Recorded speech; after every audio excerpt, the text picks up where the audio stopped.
After checking into our last campsite at Pulpit Rock, we headed over to Pulpit Rock Brewing for some refreshments before exploring the town of Decorah, Iowa. Hey everyone, welcome. We're glad you're here.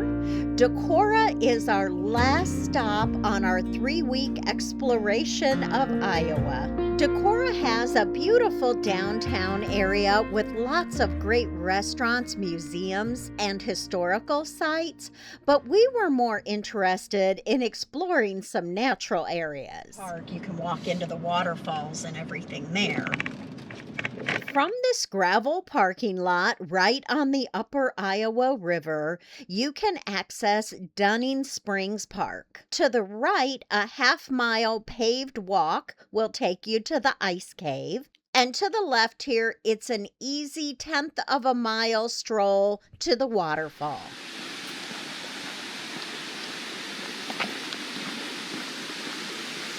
Tim's like, oh, I hear the waterfall.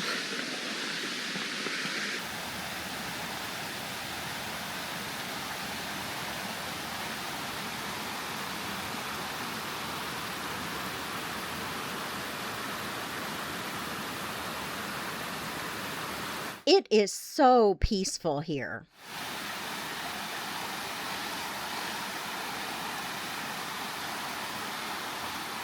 In addition to the waterfall, there is a beautiful stone bridge, and if you feel like a climb, you can hike up to the top of the waterfall and along some cliffs overlooking the Upper Iowa River. Right on the bridge. Huh. That's interesting, right? Be sure to notice the details on the bridge.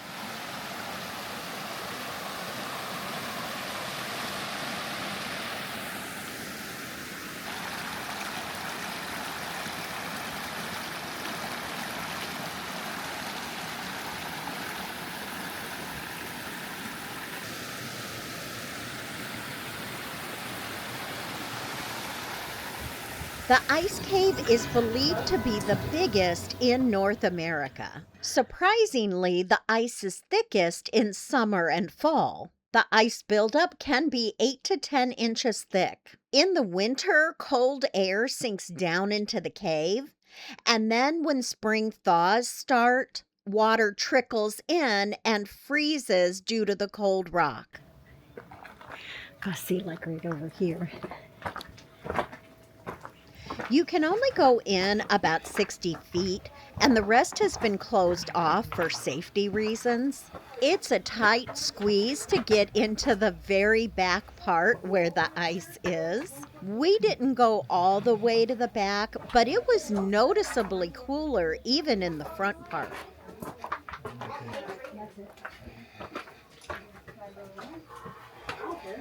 I guess I should take my sunglasses off. Oh, that keeps going in there. In the 1930s, this was a paid attraction. Now you enter for free, but at your own risk. About half a mile from the ice cave is Palisades Park. The road through Palisades is closed from November 1st until sometime in April, depending on snow. It says that this is a road that does a loop. Oh, there's a sign. Palisades, yeah. The post is just for when they close the two-way traffic. Oh, dear God. How would that even work? This first part of the road is two-way. Someone would have to back up. Up ahead, it splits and becomes a one-way loop. Oh, here it's one way, so it's just that short length there. Got to make that turn when you come down. This park is right on the edge of town, but feels so secluded. There are numerous biking and hiking trails through here and cross-country skiing in the winter, and as you'll see in a minute, several picnic areas. This is a narrow road with speed bumps ever so often, so you do have to really pay attention to where you're driving. Looks like that may be a bike trail. Bicycle crossing. Yeah.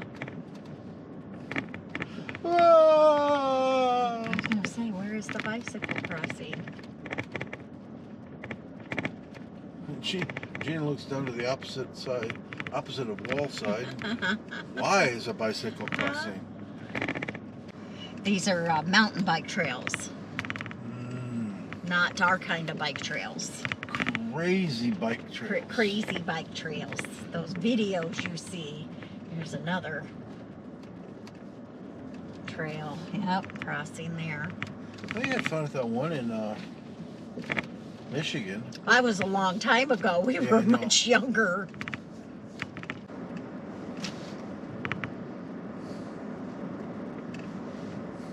Stopping back up there. Kind of had a view there. Take a picture or a video.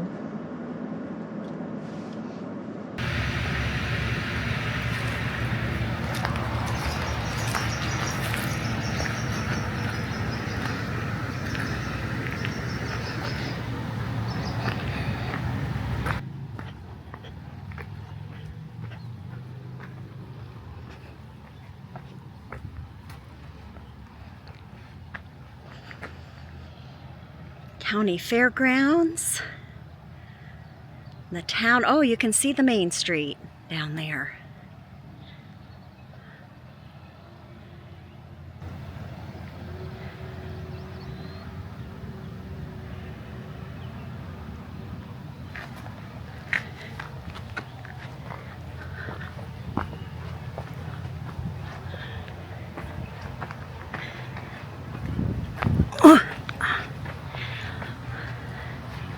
Look, hon, an ancient artifact. Where? Right there. Oh, right there. Pull tab. You find all the best things. When we looked that up, when was the last time they had those? Like in the early 80s? I don't know. We're coming out. Oh. Okay. Yeah, like 3 cars just went past us while we were sitting there. And they weren't sightseeing, they were moving. They were moving.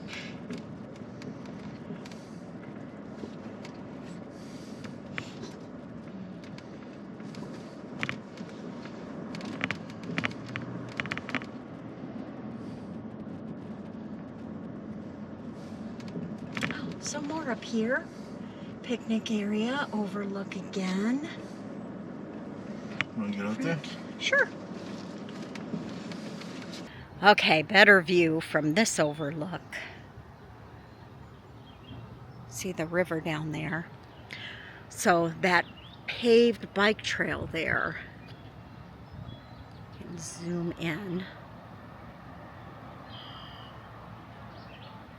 Is 16 miles. I think it's called the Trout Run Trail. Get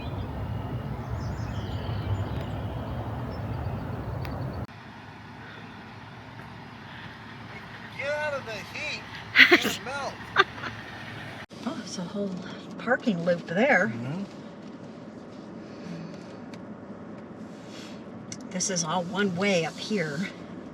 As we drove the rest of the loop, we came across several other trailheads and grass parking areas. We were really surprised by how beautiful and peaceful this park is, being so close to the downtown. Clear? As far as I can see so far. The next day, we made the 45-minute drive over to Effigy Mounds. Effigy Mounds is a national monument preserving the animal-shaped mounds or effigies constructed by woodland tribes between 700 and 1300 AD.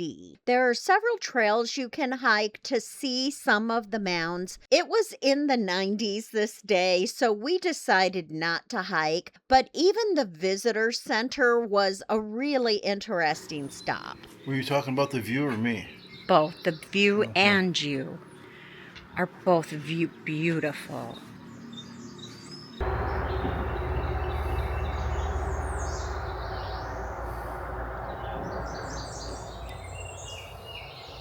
After leaving Effigy Mounds, we drove some back roads along the Mississippi River and made our way up to Lansing, Iowa, which is home to the Driftless Area Education and Visitor Center. Yep. Is that what a bald eagle's nest looks like? The Driftless area stretches across Minnesota, Wisconsin, Iowa, and the corner of Illinois. Driftless just means that this area wasn't covered by any of the most recent glaciers, although they did still affect its topography. We work 6 hours on, 6 hours off for a month at a time. That's bizarre. Church like guys.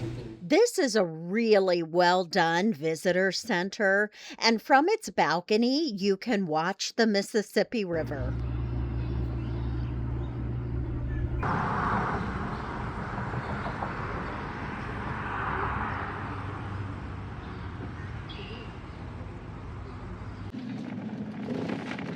Yep, just continue straight.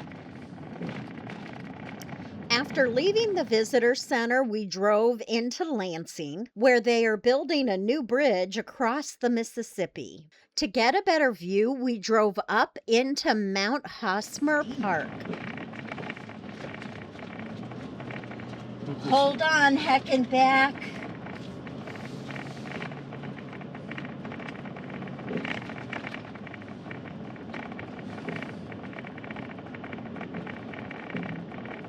Okay, here's the scenic overlook up here.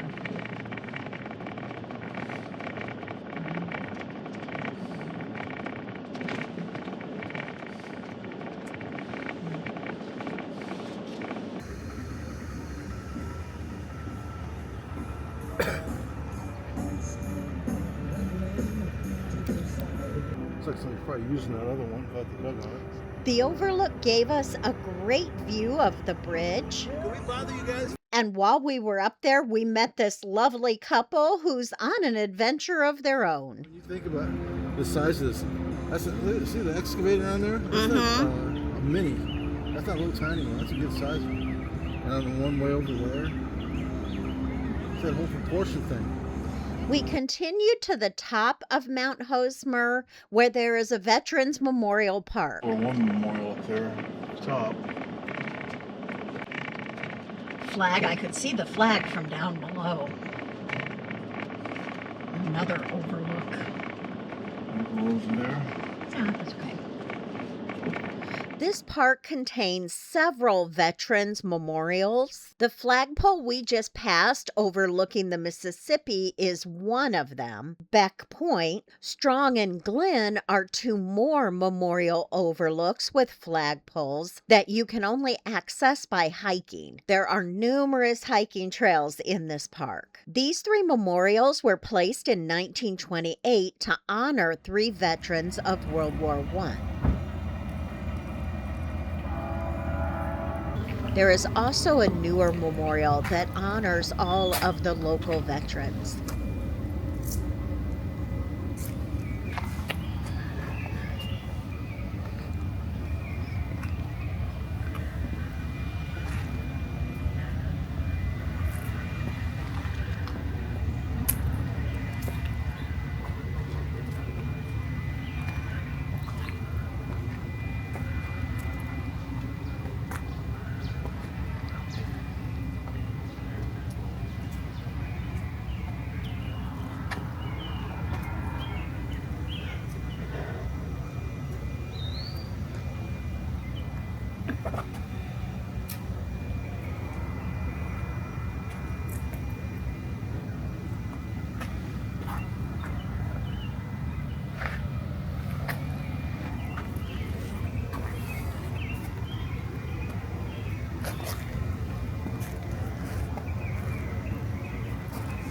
After leaving Lansing, we headed back to Decorah for dinner at Toppling Goliath Brewing Company. They had a really good vibe and some great food, but we actually preferred the beer at Pulpit Rock Brewing a little bit more. We hope you enjoyed coming along with us these last few weeks as we've explored Iowa. We'll be heading out on a new trip soon, where we'll be getting back to more of our usual forest camping. Thanks for watching. We'll see you soon.